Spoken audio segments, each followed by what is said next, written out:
it poses a challenge that no state can survive with these numbers until and unless the secondary and the tertiary sectors grow. And the contribution of the primary sector, that the agriculture sector, comes down. That means the growth should take place in such a way that the secondary sector and the tertiary sector continues to grow in a much faster pace than the agriculture sector. Only then we would be in a position to address the challenges that are posed. Only then you would see better growth rates. Only then you would see a situation where you can talk about economic boost. In fact, so much so is the challenge posed by the bifurcation that in fact we have lost out on Hyderabad. Now why is it that Hyderabad is so very important to us, and why is it that we losing Hyderabad has an impact on the state? Every state, for it to progress, you need to have an economic engine. And that economic engine, for decades, to our erstwhile state, was Hyderabad. In fact, to give a perspective, the central government those days used the public sector as the main vehicle to stimulate economic growth. In fact, if we were to see the institutions such as IDPL, NMDC, NFC, IICT, and so forth, they were all set up in Hyderabad. Because of the fact that public sector undertakings, these huge investments, came up in Hyderabad, Hyderabad as an area grew beyond any other place in the state. That is the reason why, but once these kind of institutions come up, then automatically it leads to a transformation. It leads to better salaried employees coming out of that location, coming out of that place, which in turn leads to a cyclic effect where better institutions would come up, overall economic growth takes place, and then the city starts moving and growing. Unfortunately for us, it so happened that 90% of the entire PSUs, which to the erstwhile state of Andhra Pradesh, have all come up only in Hyderabad. And because of that, Hyderabad grew at a much faster pace than any other place in the state. In fact, so much so that the services sector in Telangana, for instance, is now currently positioned at a 62.87%, the tertiary sector, whereas the national average is 55%. And in the same, the tertiary state of Andhra Pradesh, we stand at mere 40%. So the agriculture sector, what should be at 17% as a national average, we are at 35%. The services sector, which is the tertiary sector, which should have actually been at 55%, which is the national average, we are at 40%, whereas Telangana is at 62.87% of the state's GSDP comes from just the services sector, that is the tertiary sector, and predominantly from Hyderabad. So until and unless you have a similar kind of situation,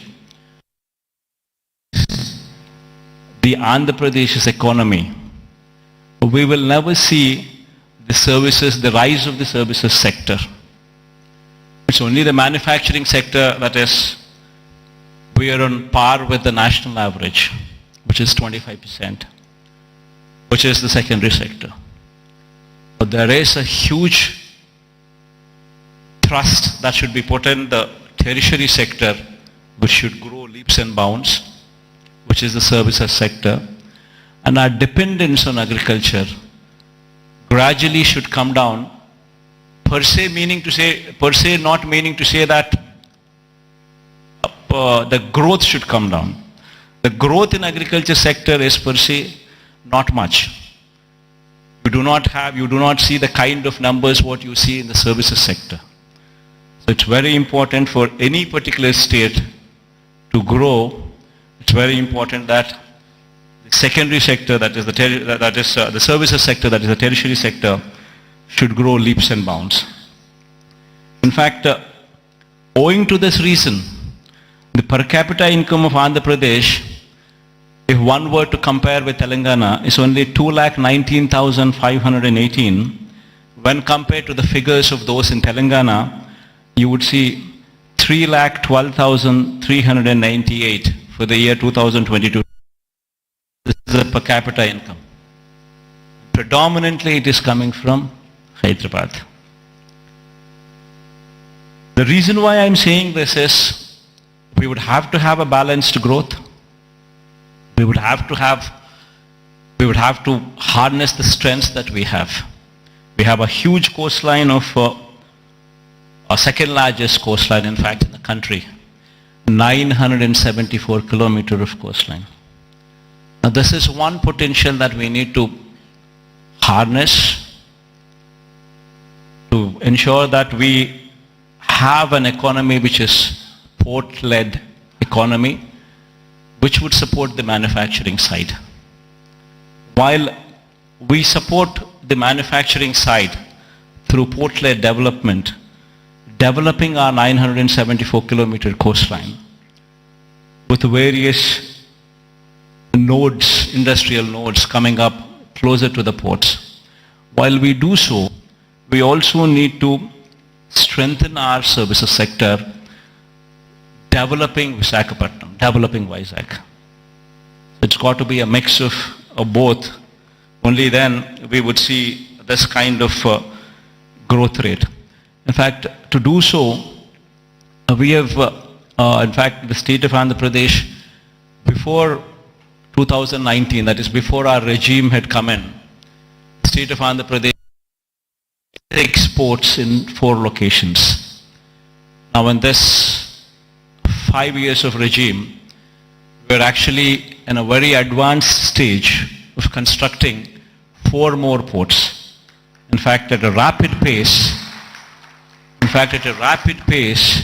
the construction of the ports is going on. In fact, 16,000 and odd crores of investment is going in.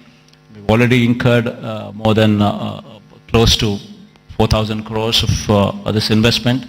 And Ramayapatnam is one particular port where, in fact, my people are saying that going forward next month, you would actually see a ship coming into the port.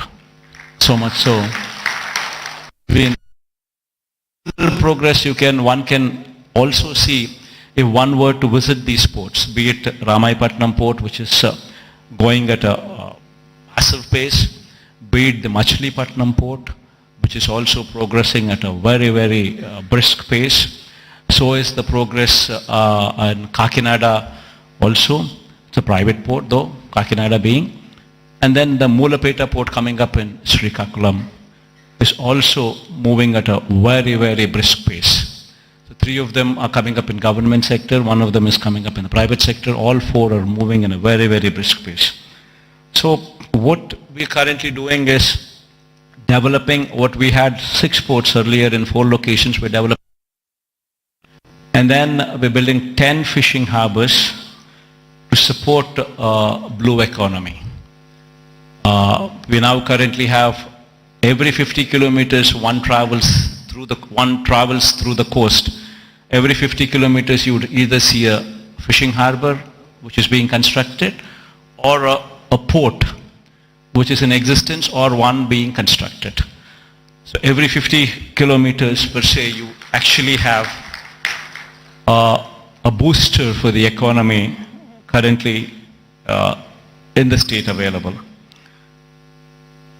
We're also building 6 fish landing centers as well.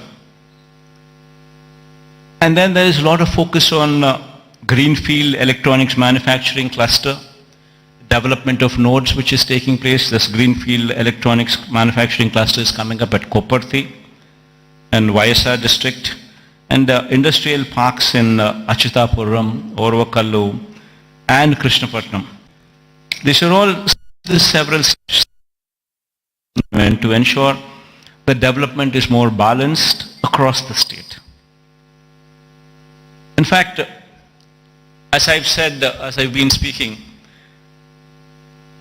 such is the proactive nature of the government